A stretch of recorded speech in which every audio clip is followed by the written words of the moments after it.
Hey guys, Eric Hyde here. Quick video, ROI versus yield. Oh, and by the way, I got my new AW Notes sign put up. Kind of fun. Yeah, it's in the garage, but I know you got the window over there, but I'll work it out later.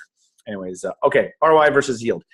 I've had some recent conversations with people, and I realized that not everybody knows the difference between return on investment and yield, or yield to maturity.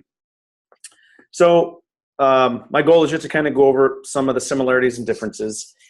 But we know there's many ways to measure the performance of an investment. In the note world, it's generally ROI and yield. Okay, ROI is pretty simple, pretty basic. Most people know it. It's your net profit divided by your total investment, right? So you have a $100,000 investment. You make 20 grand. That's a 20% return on investment, right? It can be expressed in a dollar amount. So my return on investment is 20,000, or it is 20%.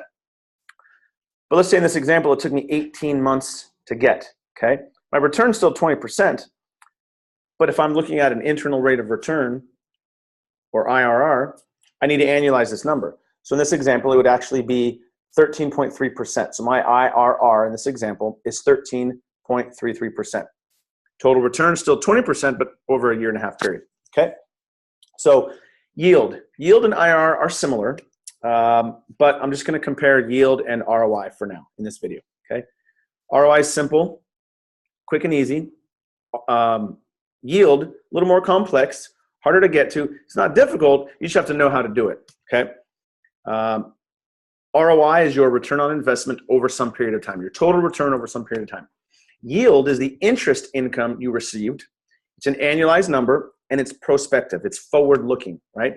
So in the note world, a lot of you may think, I don't really need to know yield. I deal in non-performing notes, not a big deal. But let's say you have a non-performing note. One of your exit strategies is to get this note performing again, and you sell it off to somebody else, another investor. You're going to sell yield. The investor wants to know what their yield to maturity is for the life of this loan, right? So you're going to sell yield. You got to know how to calculate it. If you don't, if you're selling straight off of 80% UPB or unpaid principal balance, you might be leaving money on the table, right? So yield is an annualized number. It's forward-looking. When you have a non-performing note that is now performing, you're going to price it in yield. And I'll give you an example, right? I have some numbers here. Let's say you have a $100,000 note, and its current interest rate is 6%. The term is 25 years.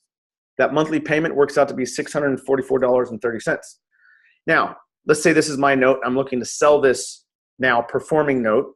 It's a fixed income. If I'm going to sell this to another investor and I don't want to sell it at 6%, I might want to be a little more competitive. Let's say I want to offer 12%. How do I do that, right? You got to know, what can I change? Well, I'm not changing the monthly payment, not changing the face value of this $100,000 note. I'm not changing the note rate of 6%. What I can do and what I need to do is I will end up discounting this note to the investor. So instead of selling this $100,000 note at 6% for $100,000, I'm going to sell it at a 12% yield. How do I do that? I punch in my calculator, I plug in those numbers, the payment of $644.30, the term is 25 years or 300 payments. The yield that I want to offer is 12%. Just so happens, in this example, the discount rate or the discount that I would offer this investor is $61,174 in order for that $644 payment to be a 12% yield. Okay, hopefully that makes sense. As some of us are newer in this industry, right? You might not be at a performing note state yet. Right? Some of you that are only in this for 3-4 months so far haven't rounded that corner yet. So when you get to that point where you have a performing note and you want to sell it, you can always call me, I'll help you, or refer back to this video.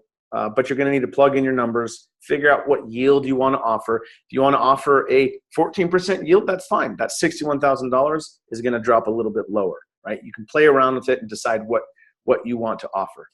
So hopefully that explains it. ROI is return on investment. It's quick and easy, quick, simple number of your total investment, or your net profit divided by your total investment. Yield, a little more complex. It's forward-looking. It's annualized. It's a percentage every time. And well, there you have it. Hopefully that helped, guys. If you have any questions, reach out. Let me know. Take care, guys. See ya.